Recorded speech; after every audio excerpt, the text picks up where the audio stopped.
Welcome to crime analysis. కోల్కతాలో junior doctor rape కేసులో వచ్చిన పోస్ట్ మార్టం రిపోర్ట్ దర్యాప్తు చేస్తున్న ఏజెన్సీకి చాలా విసురుతుంది. ఎందుకంటే ఆమె శరీరం 150 మిల్లీగ్రాముల స్పెర్మ్ దొరకడంతో అది ఒక్కరు కాదు గ్యాంగ్ రేప్ అంటూ ఆమె తల్లి ఫిర్యాదు ఇచ్చారు. దాంతో ఎంతమంది రేప్ చేశారనే విషయంపై ఇప్పుడు దర్యాప్తు చేసిన సిబిఐ అధికారులు కోల్కతాలో నిందితుల కోసం జల్లెడ పడుతున్నారు. అసలు అత్యాచారం జరిగిన తర్వాత స్పెర్మ్ ఏ విధంగా కౌంట్ చేస్తారనే విషయంపై మనతో మాట్లాడడానికి ఉస్మానియా యూనివర్సిటీ ఫోరెన్సిక్స్ లో పనిచేసి రిటైర్ అయిన ప్రొఫెసర్ డాక్టర్ నారాయణ రెడ్డి గారు ప్రస్తుతం అంటున్నారు. ఆయన అడిగి ఈ కేసు గురించి అసలు యాక్చువల్ గా ప్రొసీజర్ ఏం చెప్తున్న విషయాన్ని ఆయన తెలుసుకుందాం. సార్ నమస్తే అండి. నమస్తే అండి. సాధారణంగా మీరు ఉస్మానియా యూనివర్సిటీ ఫోరెన్సిక్ లో పనిచేసినప్పుడు చాలా రేప్ కేసులు చూశారు, ముఖ్యంగా ప్రత్యూష లాంటి కేసులు కూడా చాలా చూశారు. అయితే ఒక బాధితురాలిని మనం స్పెర్మ్ కౌంట్ చేసేటప్పుడు ఏ విధంగా కౌంట్ చేస్తారు, ఎలా దాన్ని ఆ టిష్యూని తీసుపెడతారండి? ఇప్పుడు ఒక బాధ్యతరాలను మనం ఎగ్జామ్ చేసేటప్పుడు మనకు ఇన్ఫర్మేషన్ బట్టి స్వాబ్స్ తీస్తాం అక్కడి నుంచి. వాటిని స్టెరైల్ స్వాబ్ యూజ్ చేయాలి. ఎందుకంటే కల్చర్ సెన్సిటివిటీకి మైక్రోబయాలజీ డిపార్ట్మెంట్ లో చేసి మనకు ఏదన్నా వూండ్ ఇన్ఫెక్షన్ వచ్చినప్పుడు ఏ రకమైన బ్యాక్టీరియాతో ఇన్ఫెక్షన్ ఉంది, దానికి ఏ రకమైన యాంటీబయాటిక్స్ పనిచేస్తాయని దానికి తీసేదానికి కేవలం స్టెరైల్, ఈ స్టెరైల్ గాజు ఇవంతా కూడా మైక్రోబయాలజీ ల్యాబొరేటరీలో ఉంటాయి. అవి తీసుకొని వస్తే చేతితో తాకకుండా సర్జికల్ గ్లౌస్ చేతులకు వేసుకొని ముక్కు నోటుకి ఒక క్లాత్ కట్టుకొని ఏ మాత్రం కూడా మనం మాట్లాడుతూ ఉంటే కన్నా తుంపర్లు పడినప్పుడు మన ఓన్ డిఎన్ఏ దానికి పోతుంది. అది స్వాబ్ తీసి ఫ్యాన్ ఎయిర్ కింద నీడలో ఆరబెట్టిన తర్వాత ప్యాక్ చేసి ల్యాబొరేటరీ పంపితే వాళ్ళు మనకు ఒక వారం లోపల డిఎన్ఏ ప్రొఫైలింగ్ ఇచ్చేస్తారు ఈ అర్జెంట్ కేసుల్లో. అంతకంటే ఎక్కువ టైం తీసుకోరు. అది ఓకే, కానీ అది ఎంత వెయిట్ అనేది కౌంట్ చేస్తుంటారు సార్? అలాగా వెయిట్ కాదండి, అది మిల్లీగ్రామ్ ఉండిండదు. ఆయన చెప్పింది మిల్లీ లీటర్. వెయిట్ చూడం, మిల్లీ లీటర్ ను మిల్లీగ్రామ్ అని అంటాడు ఆయన. అట్లే 150 మిల్లీ లీటర్లు అంటే మనకు ఒక టీ కప్ సాధారణమైన tea cup capacity 150 millilitre. మనము నీళ్లు తాగే గ్లాసు 200 నుంచి 250. సో అది ఆయన వెజైనల్ సెక్రీషన్స్ అవన్నీ కూడా అవి కూడా ఏవి కానీ కొలవరు, దేనికని తీసుకొని ఊరుతూ ఉంటుంది. అది ఎలా చెప్పాడో తెలియదు. ప్రత్యూష కేసులో ఎట్లయితే మునుస్వామి గారు తొందరపడి ఒకదానికి ఒకటి చెప్పి దాన్ని అంతా పక్కదావ పట్టించాడు, ఈయన కూడా అలానే చెప్తున్నట్టు నా అభిప్రాయం.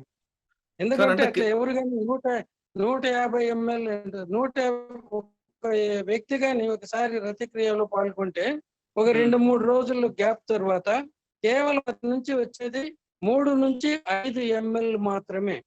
అటువంటిది 150 ml రావాలంటే ఎంతమంది ఉండాలో ఊహించుకోండి. ఇది ఊహకు అందంది. తర్వాత నేను ఆయన ఇది కూడా చేశాను స్టేట్మెంట్. శరీరంలో అక్కడక్కడ గాయాలు తగిలాయండి. ఇద్దరు పెనుగులాడుతూ ఉన్నప్పుడు ఎక్కడైనా గాయాలు తగలచ్చు.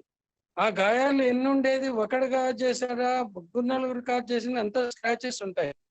వాళ్ళను సైలెన్స్ చేయడానికి కొట్టింటారు. తర్వాత ఈ పెనుగులాడేటప్పుడు స్క్రాచెస్ ఉంటాయి, అతని మీద కూడా ఉంటాయి. ఈ పెనుగులాడేటప్పుడు ఇవన్నీ జరుగుతాయి. సో ఈ గాయాలను బట్టి ఒకడు చేశాడా 10 మంది చేశాడని చెప్పడం అనేది ఇంపాసిబుల్. సో అతని స్టేట్మెంట్ గురించి నాకు ఎందుకనో మన మునుస్వామి గారికి డూప్లికేట్ ఏమో ఈయన అని అనుకుంటున్నాను. అనవసరంగా మునుస్వామి గారు ఇచ్చిన ఒక స్టేట్మెంట్ వల్ల అది ఈ రోజుకు గ్యాంగ్ రేప్ అండ్ మర్డర్ అయిపోయింది.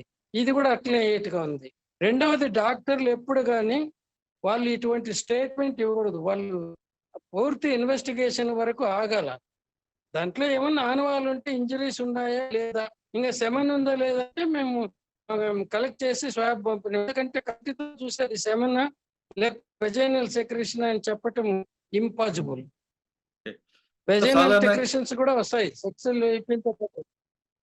చెప్పండి సార్. ఇందాక మీరు చెప్తున్నట్లుగా ప్రతిలో పాల్గొన్నప్పుడు మగవాడి ఎంత క్వాంటిటీ వస్తుందండి? 3 నుంచి 5 ml. అది ఒక 2-3 రోజులన్నా మినిమం గ్యాప్ ఉంటేనే 3 నుంచి 5 ml.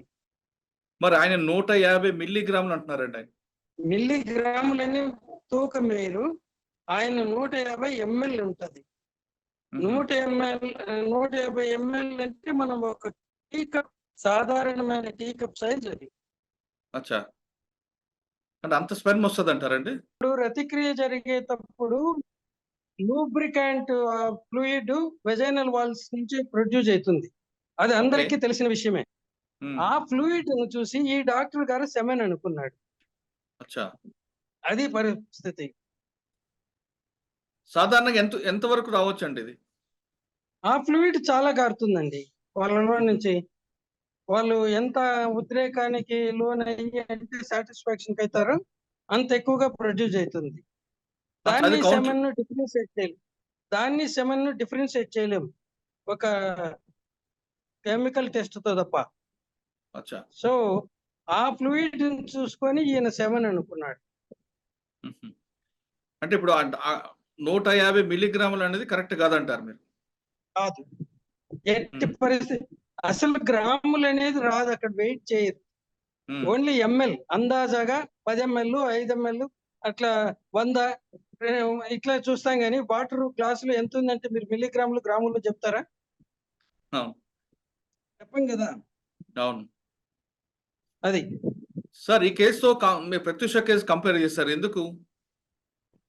ఎందుకంటే ప్రత్యూష కేసులో గూడా మునుస్వామి గారు ఇటువంటి ఇదే చేశాడు. చాలా సెమనొచ్చింది ఒకరికంటే ఎక్కువ అనేసి. దాంట్లో ఆయన చెప్పింది పట్టుకొని ఎవరికి వాళ్ళు కథలన్నారు. అప్పుడున్నటువంటి కమిషనర్ ఆఫ్ హైదరాబాదు ఆయన తొందరపడి ఇది రేప్ అండ్ మర్డర్ అన్నాడు. ఆయన కరెక్ట్ చేయడానికి డైరెక్టర్ జనరల్ ఆఫ్ పోలీస్ అప్పుడున్న రాములు కాదు కాదు ఇది ఓన్లీ సూసైడ్ అన్నాడు. ఇలా ఒకదానికొకటి పోతే చాలా అయిపోయి ఇప్పటికి కూడా అది రేప్ అండ్ అది గ్యాంగ్ రేప్ అండ్ మర్డర్ కిందనే డెడ్ బాడీని తీసుకొని హాస్పిటల్‌కి తెచ్చినారనుకున్నారు. హాస్పిటల్‌లో ఎవరైనా డెడ్ బాడీకి 15 గంటల 45 నిమిషాలు ట్రీట్మెంట్ ఇస్తారా? తర్వాత ఆమె తల్లి ఆ అమ్మాయి ఆసుపత్రిలో చేరిన తర్వాత సుమారు 2 గంటల తర్వాత హాస్పిటల్‌కొచ్చింది. ఆమెకు ఇన్ఫర్మేషన్ తెలిసి వచ్చేప్పటికి.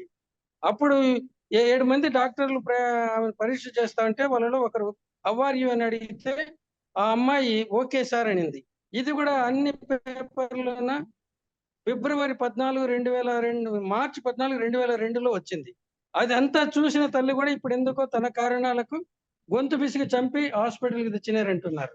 సో, ఇలా మనం ఒకటి గాని అసత్యాన్ని చెప్పితే అది తిరిగి పోయి మన దగ్గరికొచ్చి మనమే మనం సృష్టించిన అబద్ధాన్ని నిజమని నమ్మే స్థితికొస్తాం. ఇది చాలా ప్రమాదం. అందువల్లనే డాక్టర్లు గాని, ఇంకోరు గాని దీంట్లో ఎటువంటి స్టేట్మెంట్స్ ఇవ్వకూడదు తొందరపడి. ఓన్లీ ఇన్వెస్టిగేటింగ్ ఆఫీసరే. ఆయన పైనుండే సుపీరియర్ ఆఫీసర్స్ కూడా నోరు మూసుకొని ఉండాలి. అదిగో మా వాడు ఇన్వెస్టిగేషన్ చేస్తున్నాడు. అది తెలిసిన తర్వాతనే మాట్లాడతాం. పూర్తి ఇన్వెస్టిగేషన్ అయ్యేంత వరకు మేము మాట్లాడమని చెప్పాల. కానీ ఓకే. అందరికి ఏంటంటే మీడియాలో బొమ్మలు చూసుకోవడంలో సరదా ఉంది. దాంతో ఒకదానికొకటి చెప్పి పూర్తి సమాచారం తెలుసుకోకుండా మీడియా కథనాలతో మొత్తం కేసునే తప్పుదారి పట్టిస్తున్నాం. ఓకే. సార్ ఇప్పుడు కోల్‌కత్తాలో జరిగిన కేసులో ఆమె తల్లి చెప్తున్నట్టుగా గ్యాంగ్ రేప్ జరుగుంటే అక్కడ ఎంత స్పెర్మ్ ఉండాలండి? మనం అది చెప్పలేమండి. హ్మ్. It is impossible. అంటే చెప్తున్నాను కదా! ఒక్కడి దగ్గర నుంచి 3 మిల్లీ లీటర్ల నుంచి 5 మిల్లీ లీటర్ల వరకు వస్తుంది. మిల్లీ లీటర్ అంటే ఒక క్యూబిక్ సెంటీమీటర్. అట్లా ఓకే. దాంట్లో ఎంతుంటదని బట్టి అట్లా లెక్క చేసుకోవాల. అందరిలోనూ ఒకే రకంగా రాదు కదా! ఒకడు అవును. వారం తర్వాత చేసినాడనుకోండి వానిలో 5 ఎంఎల్ రావచ్చు. 3 రోజుల కిందట సెక్స్‌లో పాల్గొన్న వాడికి 3 ఎంఎల్ రావచ్చు. లేకపోతే కొద్దిమందికి రోజు మాస్టర్బేషన్ చేసుకునేవాళ్ళుంటారు. వాళ్ళకి హ్మ్. 1, 2 ఎంఎల్ఏ వస్తుంది. సో, హ్మ్. ఇదంతా వాళ్ళ గ్యాప్ బట్టి ఉంటుంది. సో, ఇది అచ్చా! చెప్పడం ఎంతమంది అనేది ఎవ్వరికీ సాధ్యం కాదు. ఓకే. సార్ ఫైనల్‌గా చెప్పండి ఈ అది కేసు ఊహించి కరెక్ట్‌గా చెప్పడం కూడా తప్పు. ఓకే. సార్ ఫైనల్‌గా చెప్పండి. చెప్పండి ఈ కేసు దర్యాప్తు కరెక్ట్‌గా జరగాలంటే ఏం చేయాలంటారు? Postmortem doctors. పోస్ట్‌మార్టం డాక్టర్‌ది ఏముండదండి దీంట్లో రోలు. ఇంజ్యూరీస్ ఏముండాయో చెప్తాడు. దాంట్లో ఏం పరిస్థితులుండాయో చెప్పాలా. రెండవది సెమెన్, వెజైనల్ సెక్రీషన్ డిఫరెన్షియేట్ చేయటం వీలు కాదు కంటితో చూసి. ఎందుకంటే ప్రతి వ్యక్తిలోన ఆమెలో సెక్స్‌లో పాల్గొన్నప్పుడు కొద్దిసేపు అయిన తర్వాత అక్కడ అది లూజ్ కావడానికి లూబ్రికెంట్ ఫ్లూయిడ్‌గా ఆమె లోపలి గోడల నుంచి ఈ వెజైనల్ ఫ్లూయిడ్ సెక్రెట్ అయితుంది. దాని కలరు, సెమెన్ కలరు ఒకటిగానే ఉంటుంది. దాన్ని ఎవరు ఓకే. డిఫరెన్షియేట్ చేయలేరు కంటితో చూసి. సో, ఈ డాక్టర్ గారు ఏదైతే మాట్లాడాడో నా అభిప్రాయం ప్రకారము 100కు 100% అది వెజైనల్ సెక్రీషన్సే, సెమెన్ కాదు. ఓహ్! ఇవంతా గూడా ప్రాపర్‌గా మైండ్ అప్లై చేయకుండా తొందరపడి మీడియా ఇన్ఫ్లుయెన్స్ కు గురయ్యి చెప్పే మాటలు. ఓకే. మొత్తం మీద చెప్తుంటే నారాయణ రెడ్డి గారు చెప్తున్నట్లుగా ఈ కేసులో డాక్టర్లు మాట్లాడకుండా ఇన్వెస్టిగేషన్ ఆఫీసర్ మాత్రం మాట్లాడితే ఈ కేసు దర్యాప్తు కరెక్ట్ గా జరుగుతుందని చెప్తున్నారు. లేదా ఎక్కడ ఏ మాత్రం తేడా వచ్చినా ఇది మరో ప్రత్యక్ష కేసుగా మారి ఇప్పటికీ ఎప్పటికీ మిస్టేక్ గా ఉండే అవకాశం ఉందంటూ నారాయణ రెడ్డి గారు చెప్తున్నారు. ఇది కోల్కతాలో జూనియర్ డాక్టర్ రేప్ కేసులో నారాయణ రెడ్డి గారి విశ్లేషణ. మరో అంశంలో మళ్ళీ కలుద్దాం. అంతవరకు నమస్తే. Thank you sir. Thank you very much అండి. Thank you.